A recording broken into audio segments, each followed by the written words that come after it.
Greetings, everyone, and happy Fresh Friday. It is Akunna, and as you can see, I don't have such serene surroundings as JuaMoto today. I am reporting live from Atlanta, Georgia, and soon Dr. Tao will join us so that we can give some updates. I know it's been a while since we came on live for Fresh Friday, so we're very excited to start this again. There have been so many different improvements at the restaurant, and we're so excited to share that with you. So come on in. Beautiful day, beautiful rising, everyone. We're just going to talk about a couple of things, some updates from the restaurant. I'm sure that some of you have been in lately. I want you all to make sure that you document whenever you're able to walk into that beautiful place and get some amazing food. Just take a picture, put it on the story, because I am living vicariously through you. You know, it had been so long since I was able to have some amazing food from Dr. Tao. And when I walked in the restaurant, I almost cried. I was just so excited to be there. And yeah, today we are going to discuss something that I'll let Dr. Tao tell us about. And here he is. I feel like I can't just let him come in. Like, this is Dr. Tao we're talking about, and he's like a goat of the universe. So, without further ado, the alchemist, the man of the year of the universe, the doctor, the one, the Dr. Tao.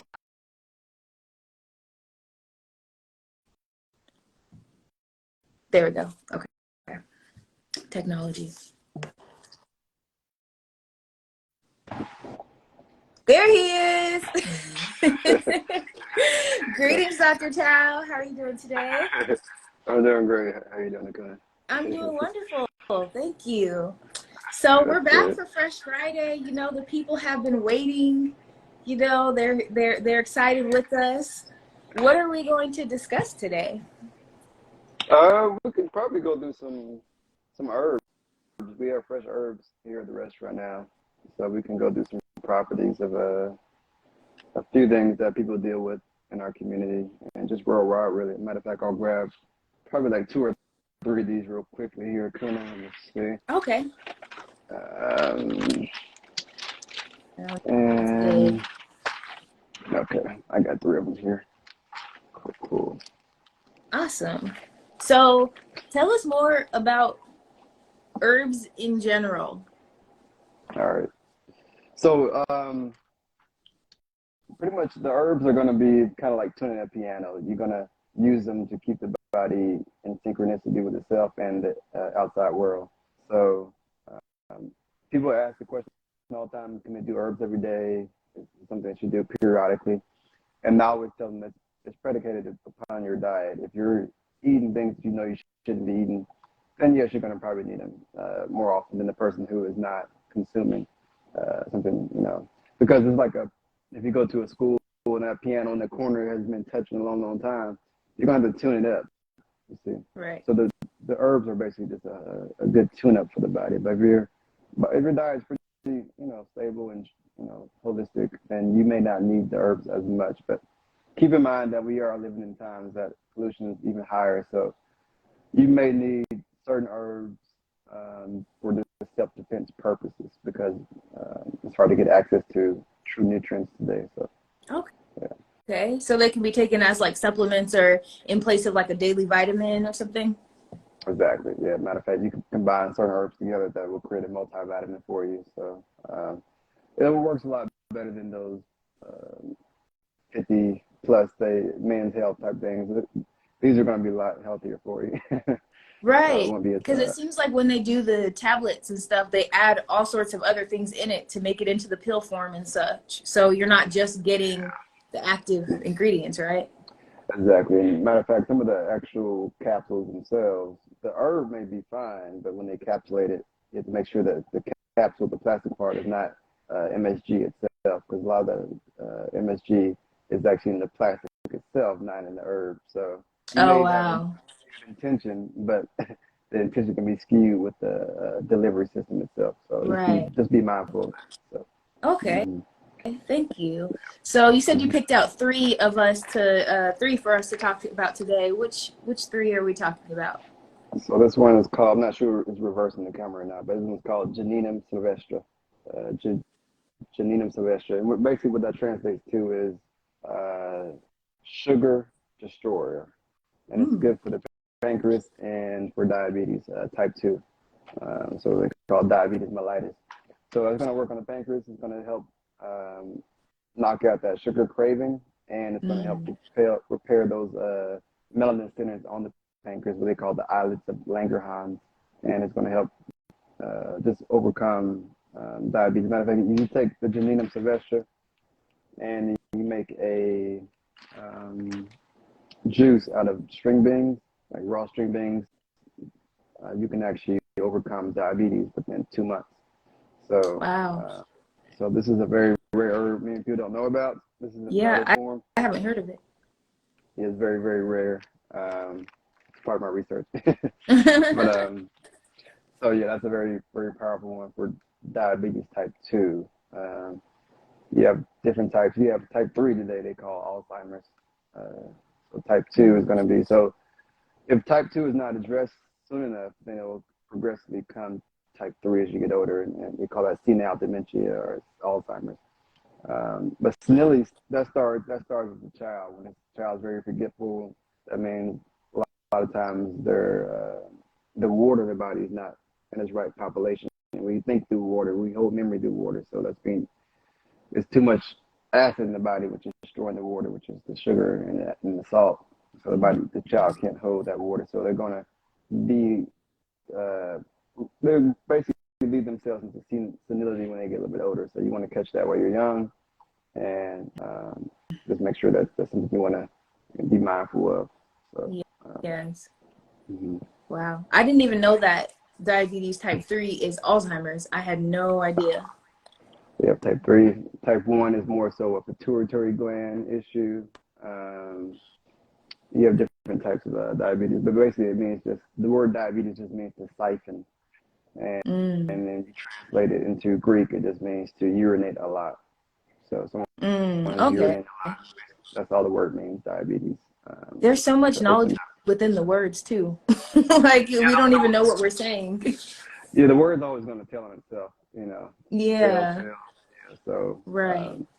that's kind of the reason etymology is so important, because you can kind of see how that word became something that relates to the body. And you're like, okay, Mm-hmm. this word's coming from. So you can kind of address the issue if you just understand what the word means itself. Right. Right. Okay, someone's asking, can we spell that out? When we post this, we'll make sure that we list all three herbs that we're talking about today. Mhm. Greetings, Erica, Rio, Jason. Thanks for joining. Hi, Susan and Dev. All right. So, and would you say that's something that you can take daily? This is something you can take daily for this one, especially someone dealing with that type of issue.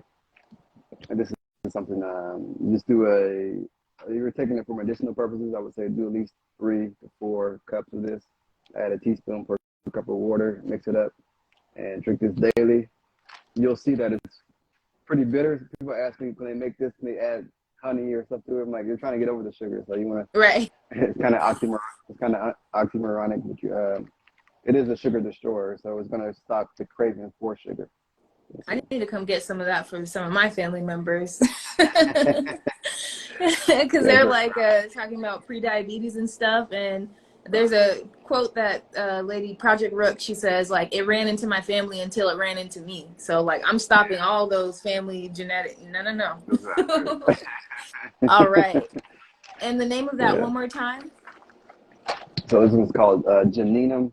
So Gymnema Sylvestre. Gymnema It's just Sylvestre. leaf Sylvestre. powder. Okay. So it's Got it. just translates to sugar destroyer. That's all it means. It So just destroys. Sylvester means destroyer? Yes, it just means to Sylvester. destroy. Uh Oh, wow. Wow. I know some people named that. I don't know about them anymore. No, I'm just kidding. All right. So that was herb number one. Was that Sylvester in the cartoons? Looney Tunes? And He was always Tweety. trying. Yeah, Yeah. he was trying to destroy the bird, right? Wow. Yeah, Oh the my connection there. gosh. I swear you can't have a conversation with Dr. Tao without learning something. Like you leaving there with something. All right. So what is herb number 2? This one is called Chrysanthemum.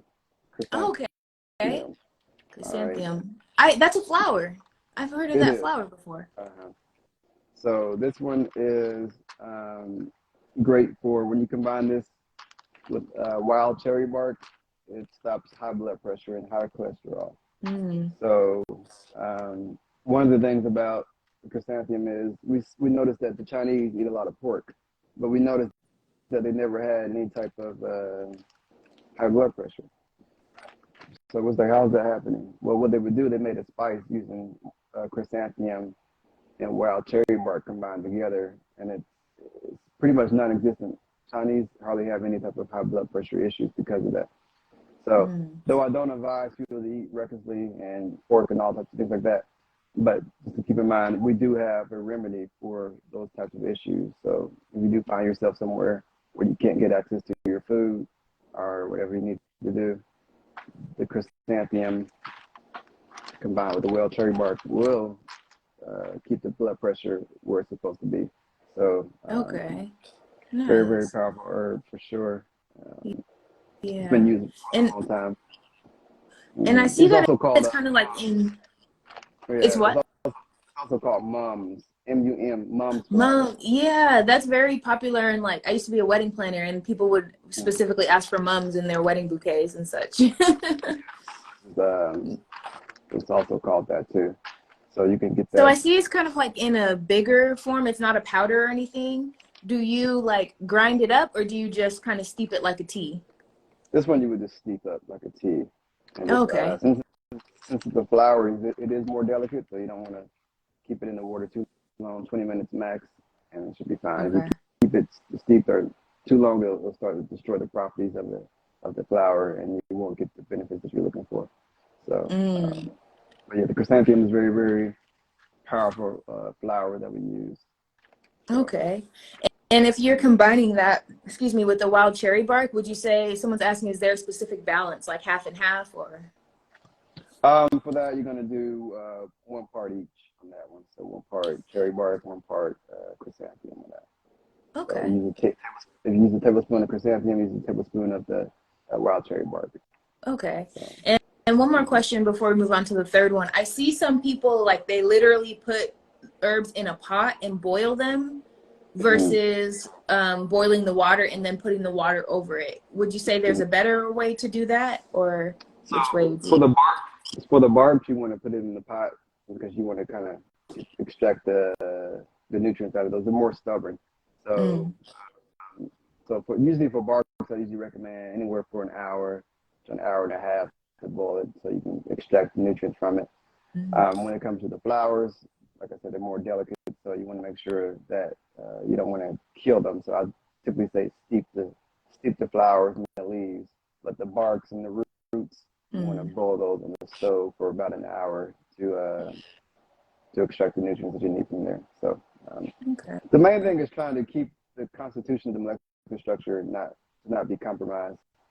And we want to keep in mind that we don't want to just take out, we're not just aiming for one component of an herb or a bark. We're trying to pair it with, because usually I don't recommend just one herb by itself typically, but when you put herbs together, you want to understand the family structure of the herb. So we work off, our people work off what we call the extended family structure. Okay, and the Western system is more of a nucleus family structure. So with a nucleus family structure, you pursue all things in life based off the one thing that you want to get from it. It's called objective reality. So you pursue things just to extract what you find to be the most important, what you call a nucleus family and structure. So in their system, they have the royal family, they have these high class, and then everyone's a peasant. You see. So what they do, they'll address everything from that mindset. They'll address, they want just the vitamin B or the keratin from what's going on there now,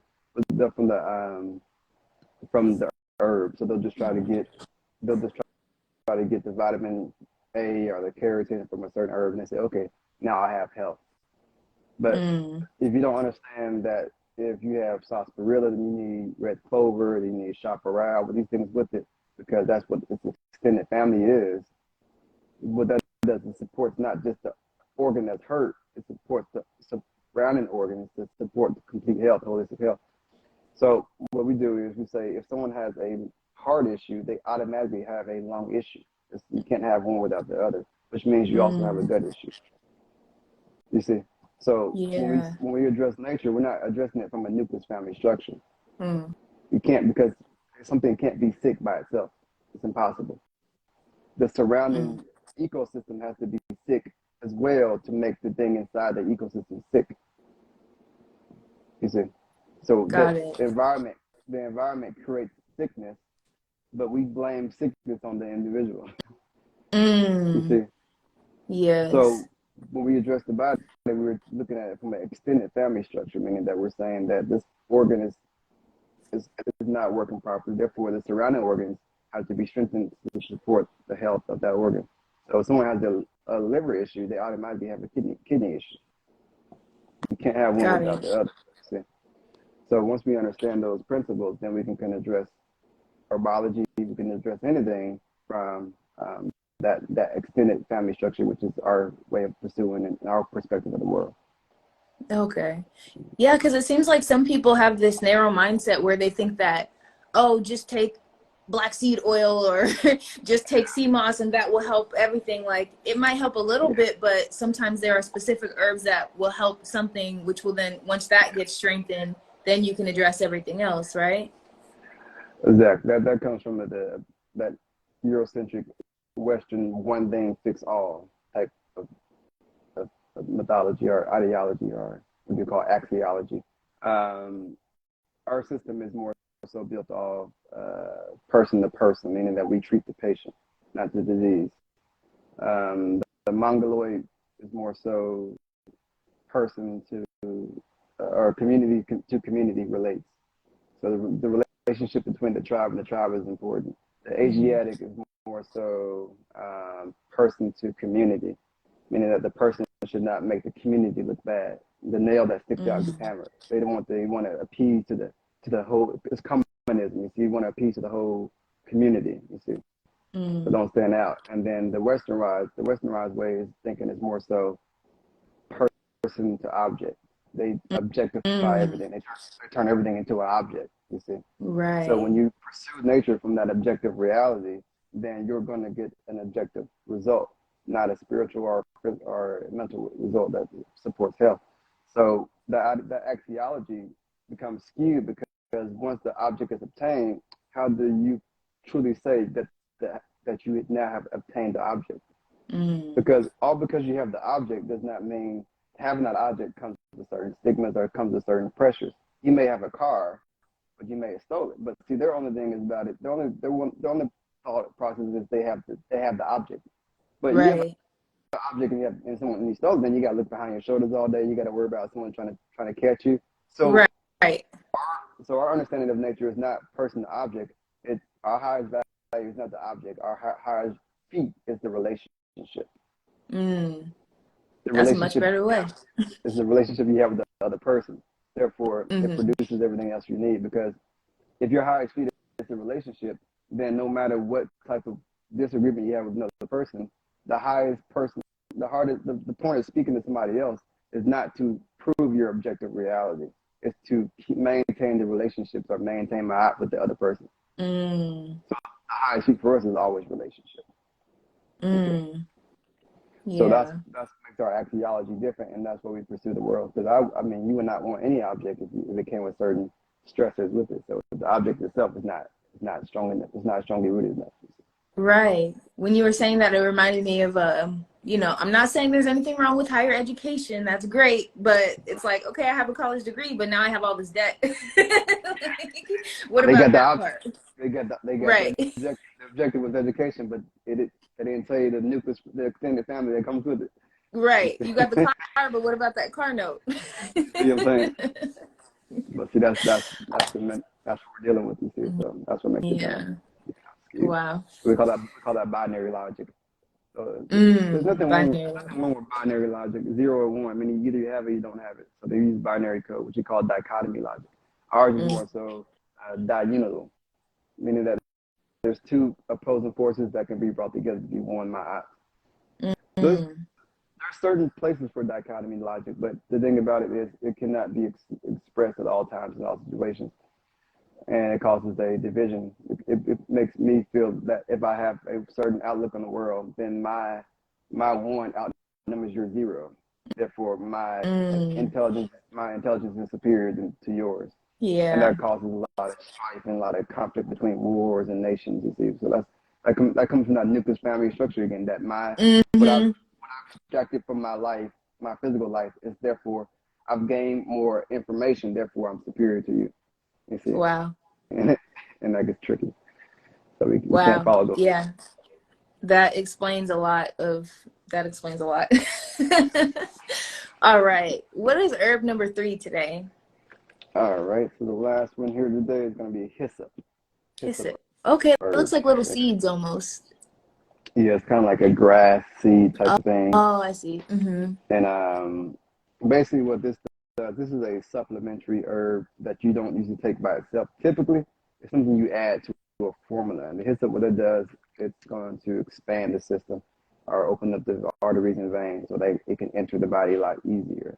So usually, when you do a formula, you're just going to do, if I did 3 parts, like chrysanthemum, 3 parts wild cherry bark, then I would add this to the formula so that the person can absorb it properly. You see. So the hyssop Okay, is so going opened to, up.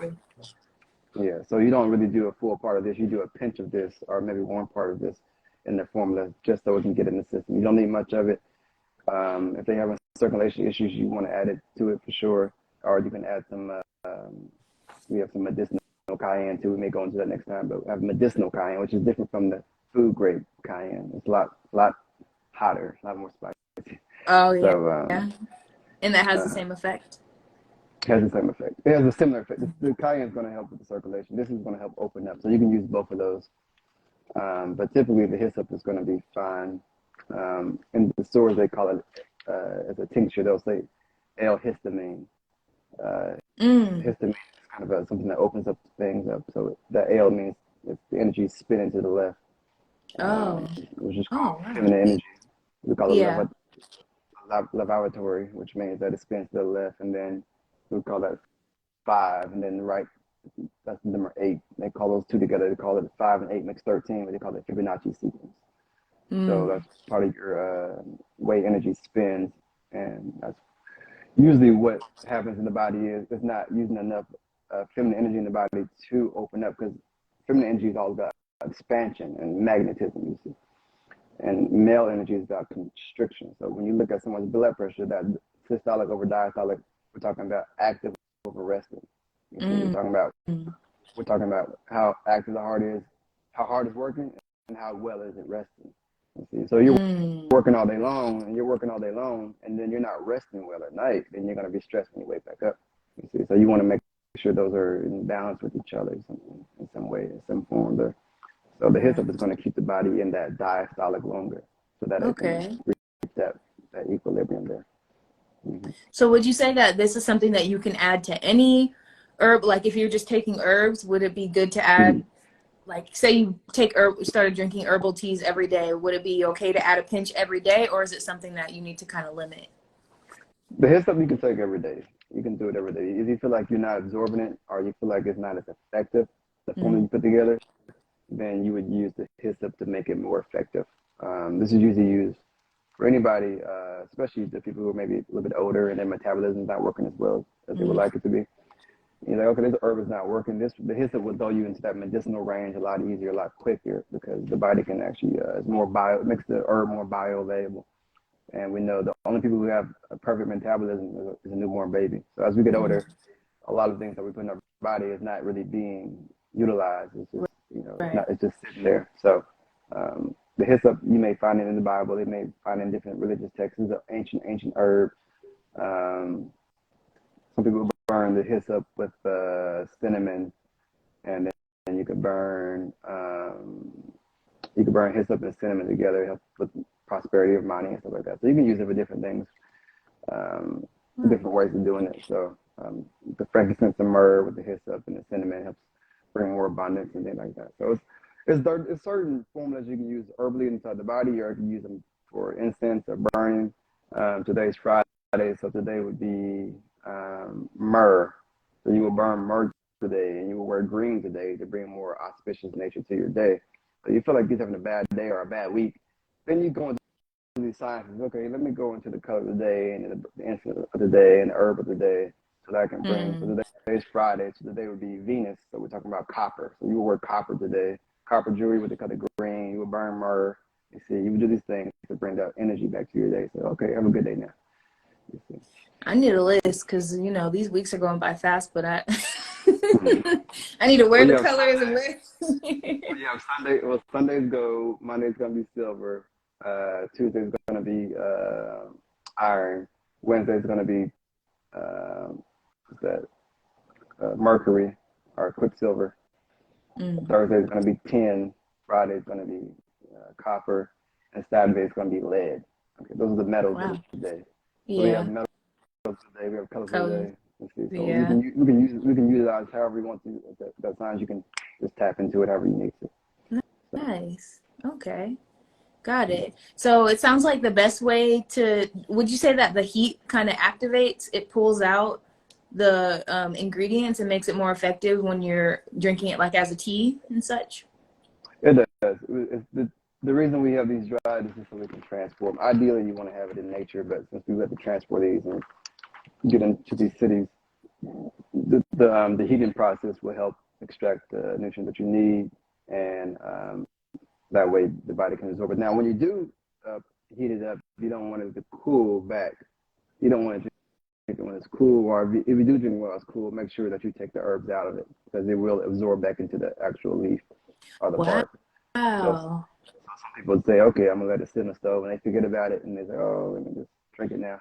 Now you gotta reheat it back up now, because it got reabsorbed back into the actual bark or the leaf. So make sure that you do drink it, warm, or not scorching hot, but at least pretty warm. So. Okay. And if you make it as a tea to where the leaves and stuff are not in it anymore, is it less effective as it cools down, would you say? The body's going to heat it up anyway at 98.6 degrees, so that's not too much of a concern. Now, one thing you can do is if you want to make it, so sometimes in stores you'll see that it says this is 10 times the strength of this other one, or this is 100 times strength. What they're doing is they're taking the herbs and then they're going to discard them. They're going to boil them and they're going to discard it. They're going to put a fresh batch in the pot and they're going to boil that for a little while. Then they're going to discard that and put a fresh batch in there. And they're going to boil that, and that makes it 10 times or 100 times the strength of it was before. So that's how you get more of a more potent. So there's a whole alchemy behind preparing herbs too. People think just because we're talking about food recipes, that doesn't translate to herbal recipes, but you can actually put it together in such a way that it becomes so effective. But you'd be like, okay, well, you'd be like, well, I'm taking these carcinogen pills. Once you get into the herbs, you know how to use them, disappear, because the medical field is using them anyway. They just use them for themselves. They give you the carcinogen stuff, you see, but they don't want to. But all this stuff is coming from the herbs anyway. I mean, the white willow bark is what you call aspirin. You see, they're taking the acetic acid from it, and they take the acetic acid and they put it into the pill, and they say, okay, this is aspirin. No, the aspirin was the white willow bark. You see? So all the stuff that you're using, so if you have a headache, just make a white willow bark tea, and it'll go away. Right. Or you can eat some bitter cola. Bitter cola knock it out in less than 60 seconds. So they try to isolate certain ingredients, not knowing that it's the whole herb that is. Exactly, the extended family. You see, that's the axiology again there. You see, so so that's important. Where we have to have a certain proper axiology and epistemology, which means epistemology means how do you know that which you know. You see, and it tells you what. And epistemology tells you what is it that you should value. So if that's all, then your axis or your axiology will be off. So therefore, you will pursue things that you deem to be important which are actually contrary to your health. Because see, Right. the ancient yin yang system is actually a triangle with a circle inside of it. The Chinese took it, they split it apart and made a little swivel in between. They call it yin yang. But the spirit is a triangle. The body's inside of it. We call this a suma. The suma is inside of it, which is the body. The spirit protects the body. So if the spirit's been compromised, then the avatar, the bioorganism, will become sick. You see, because the spirit is made to protect the body. So if someone's ideology of the world is skewed, then they'll vicariously harm themselves, thinking they're doing something good. And it's like, Right. I say, why am I sick? Why am I ill? Because the spirit was off. The spirit was off, therefore the body became harmed. So all things have to start with spirit, because the physical ailment is just a crystallization of the thinking processes. That's all it is. Right. So if someone's doing things, they know that if that's not in order, then the body is always going to be hurt. Right. So you have to read on the spirit. Right. Look at everything from That's that lens. Yeah. It seems like a lot of times people try to do things on a physical level, but when you don't get into that psychology of it, the physical stuff can go away. Like, Exactly. for example, even like weight loss, you can lose a lot of weight physically, but if you don't have that mindset and if you're not doing it for health reasons, you can gain it all right back. And this is coming from someone who's been really, really small, really, really big, and somewhere in the middle. So let's take one more question before we end. Someone's asking, what is good for UTIs? UTI, just combine that with the herb called pardiarco, combine those in equal parts, and they'll get UTI away within a week. Within a week. Wow. Hopefully they don't try to delete this video for that information. All right. Anything else about these 3 herbs or anything else before we close? No, just, like we said, we're going to have these available at the store and on the website. And yep, getting up on the website soon. Yeah, no worries, whenever. And so these need some herbs. We have tons of them here. I guess Akunna, we can go through the herbs next time on next week or whatever, and then we can switch to food, however you want to do it. But okay. Yeah.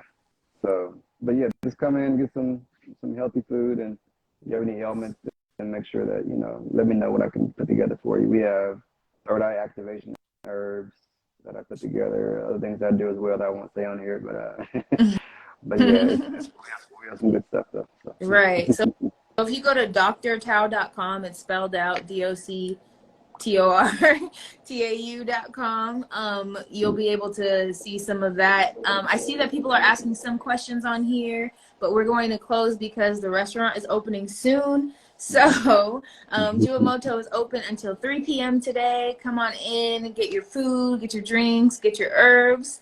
And yes, happy Fresh Friday. Thank you so much for joining us. We will be back next week and we will discuss some more herbs. And if you have questions, Dr. Tao also offers consultations. He has full consultations on his website. If you want to do a longer one, but if you just have a single question or one small issue, then you can do a shorter consultation as well. So tap into that. Health is wealth, very important, especially in these days. Like he said, the pollutants are in everything. So we really have to be mindful about that. But again, thank you so much for joining us, and we'll be back next week with another Fresh Friday. Peace. Peace.